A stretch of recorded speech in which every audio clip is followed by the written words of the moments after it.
Obadiah 1 verse 4, though thou exalt thyself as the eagle, and though thou set thy nest amongst the stars, thence will I bring thee down, saith the Lord.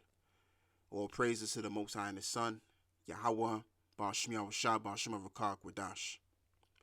And double honor to the Apostles of the Greatmillstone, and salutations to the Yakim out there that's furthering his ministry throughout the four corners of the earth. And shalom to those that are learning and listening and growing thereby as well. And I want to speak about what I just saw a couple of days ago. As you can already see on the screen, the fall of sloppy Joe Biden. And he fell 3 times. And you can see, even when he got back up, he was struggling to get back up. And it's just symbolic of something, man. And it just symbolizes the state of the country and where it's going to be in the future. Trying to hold himself together to get back up. And as I'm going to say, America's doing the same thing, trying to hold itself together. But it's a very difficult thing to do. So the age that we're living in right now, we're living in the age of the fall of the so-called white man, which in fact, they're really red people. If you were to put a piece of paper and have an Edomite use that piece of paper and put it on his skin will not look exactly like the piece of paper. The color of his skin will not look like the color of the piece of paper, So they're actually red people. Most of the times they look pinkish. Sometimes if you can catch one, they'll look really red as a strawberry, especially if it's a hot day and they're in the beach, basically.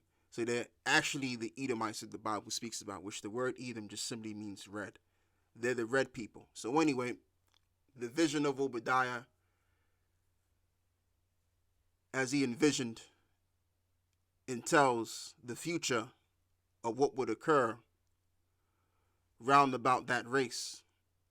That they would rise, and when they do rise, they will have a very lofty attitude about their rise and think to themselves that they could never fall again.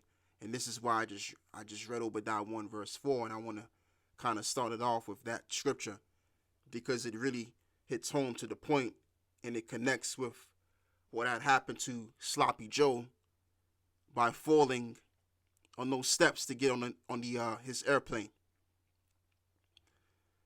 And like I said, it just represents, it symbolizes the downfall of the American system. And as a whole, the revival version of the Roman Empire. The downfall of the so-called white man. Let me just put it to you straightforward. So anyway, let's read this again. Though thou exalt thyself as the eagle, and though thou set thy nest amongst the stars, thence will I bring thee down, saith the Lord. Again, having a lofty attitude and acting as though they can never be brought down. And speaking of the eagle, Benjamin Franklin didn't like the fact that America was using the bald eagle as their emblem, and here's why in his own words. So anyway, let's begin in reading this part. It says, other object to the bald eagle as looking too much like a dindon or a turkey. For my own part, I wish the bald eagle had not been chosen as the representative of our country. He is a bird of bad moral character. Exactly, because it reflects the character of the so-called white man. And this is why they have chosen the bird of this sort, the eagle. And when you look at the eagle, an eagle is a bird that, the eagle is the only bird, or one of the birds, should I say, that can fly the highest.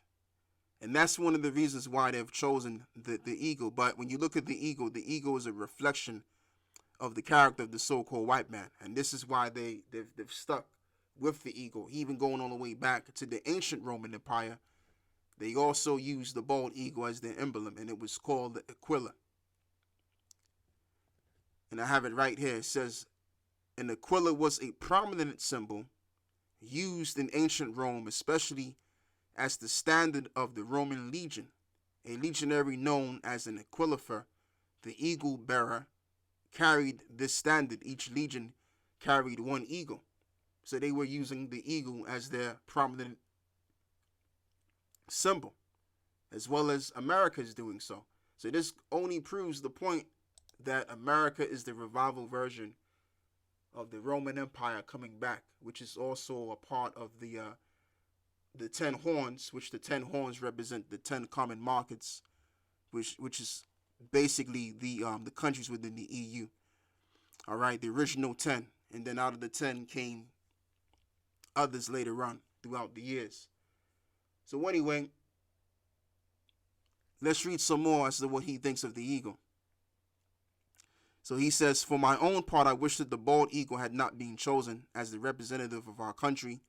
He is a bird of bad moral character. He does not get his living honestly. Exactly. How did these Edomites get America? Did they get America by honestly? No, they didn't get it. They got it by killing and stealing. That's how they got the land. It took them to kill hundreds of millions of natives, Reubenites, Gadites, so that they can pretty much take power over these states and run these states as they're doing right now. So let's read some more on this. You may have seen him perched on some dead tree, where too lazy to fish for himself, he watches the labor of the fishing hawk, and when the diligent bird has at length taken a fish and is bearing it to his nest for the support of his mate and his young ones, the bald eagle pursues him and takes it from him. Exactly. With all this injustice, he is never in good case. Yeah. It is equivalent to how they dealt with us, the tribes of Israel, the southern kingdom to be exact. We was taking the slaves to work the land because they couldn't simply do it themselves. And now that we've basically worked the land, they've actually reaped the benefits of our labor. And so much so now they can just say, well, we don't need you negroes anymore. Like down here in the UK, Benjamin had experienced something, which was the wind rush. And they were told that if they were to go to Britain and building Britain back up, they would get decent jobs and they would have a good life. Comes to finds out that was never the case. They got something back in return. All they got was basically ghettos. Okay, in the UK. And when they got to the UK, the British government didn't even help them to find a place to stay. So they were actually homeless, living in the tube stations and stuff like that. So this is how Esau is. This is why they have chosen the eagle. One of the reasons why they've chosen the eagle, as I've explained, and I'll re-explain it again, because it's a bird that can fly the highest out of all birds. But in all reality, what they didn't know is that is a reflection of their character. So let's read some more. Let me read this again. So, as he says, the bald eagle pursues him and takes it from him. With all this injustice, he is never in good case, but like those among men who live by sharping and robbing, he is generally poor and often very lousy. So, as he said, among men who live by sharping and robbing, in other words, killing and robbing, he is generally poor and often very lousy. And yeah, Esau, that's all they've been doing is killing and robbing. That's them to the T-bone, and that's why the Spirit got them using the eagle as their emblem, because the eagle actually represents them. And this is what Benjamin Franklin was bringing about, and I didn't know this. Okay? So anyway, it says, he is generally poor and often very lousy. And that's the truth, because even though you have these Edomites that are sitting on billions of dollars, some of them could be worth hundreds of millions of dollars or pounds, or even trillionaires for that fact. And they're very worrisome of the amount of money they got. They don't spend a lot of money. They always keep more of their money because they're afraid that eventually they may lose their money. So they're very, very careful. Like, the richer these devils are, the more careful they are spending their money. They'll gather as much money as they can and then give back very little in return. If they have to give back, they'll give back very little in return of the money that they have, or something that's worth something. But the point I'm making is that even while they're rich, they're poor-minded.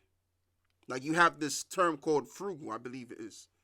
If I'm using the right term, it's called being frugal, where you have money, you have a large amount of finances. Like, let's just say you're a cracker that's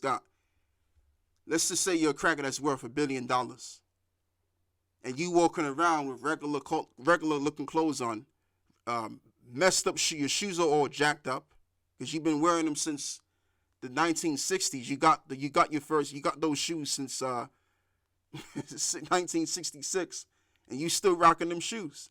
That's how these devils are. And you would think that this devil, he's basically a regular Edomite, and he's struggling, but this guy ain't struggling. This dude is worth 10 billion, but he's walking around with some cracked up shoes. So yeah, the eagle very well represents the so-called white man, man.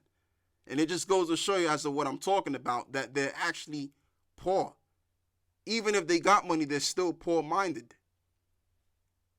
They dress poor. They look poor. Even with expensive clothing, they still look poor.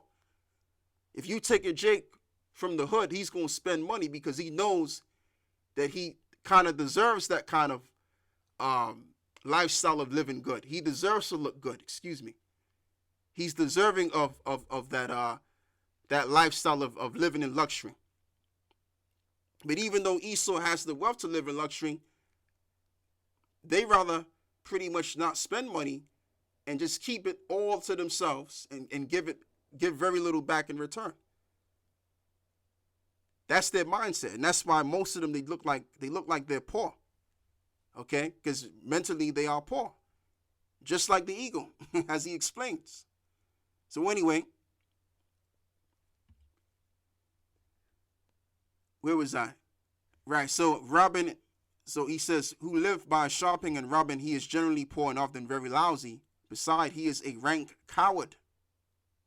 And that's the so-called white man to the T.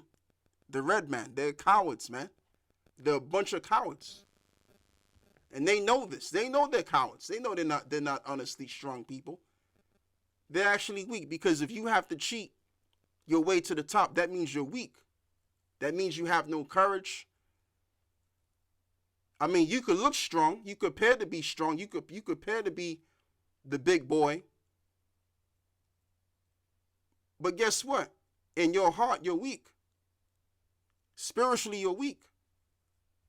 I'd rather be the small guy and having a strong heart, a strong mind, because a strong mind is much more durable than a weak mind.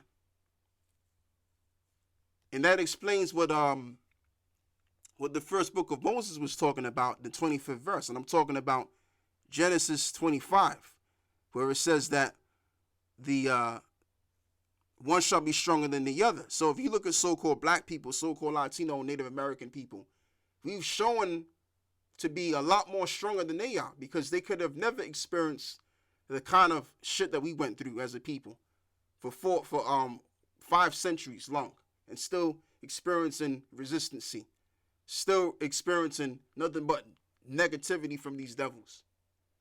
They couldn't deal with it, and they know they couldn't deal with what we had to deal with. But guess what? They're going to have to deal with it anyway, because whatever man sowed, that shall he also reap. All right? And we're going to put it upon them. We're going to put the suffering upon them as they've done unto us. When we get our hands on their necks one day. And that one day is right around the corner when the Lord comes back. So anyway, let's move forward. Let's get Deuteronomy 28, verse 33. It says, the fruit of thy land and all thy labor shall the nation which thou knowest not eat up, and thou shalt be only oppressed and crushed away, as Benjamin Franklin expounded upon the eagle. how the eagle watches the, let me read this again, man. Let me see if I can find it.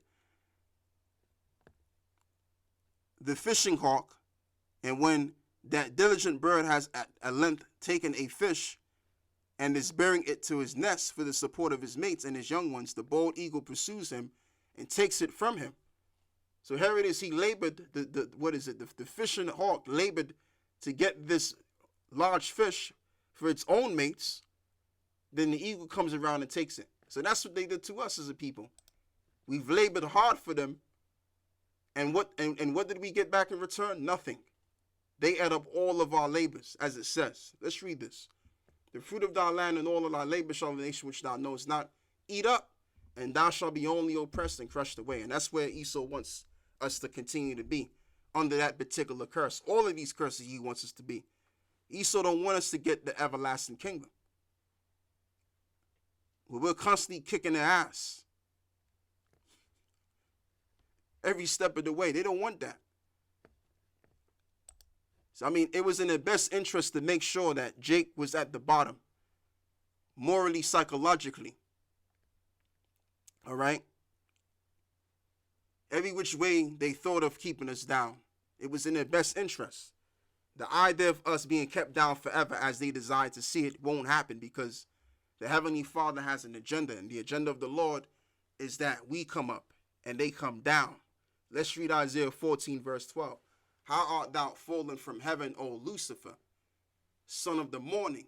How art thou cut down to the ground, which didst weaken the nations? Exactly. And it says, O Lucifer, and a lot of people think that this is referring to the spiritual demon Satan. No, Lucifer just simply means someone that's bearing the light, from the term Lucy, which means light, or Louis. All right? That's all it means. And what light was Esau bearing? His wisdom and his understanding of wickedness, which is not no wisdom.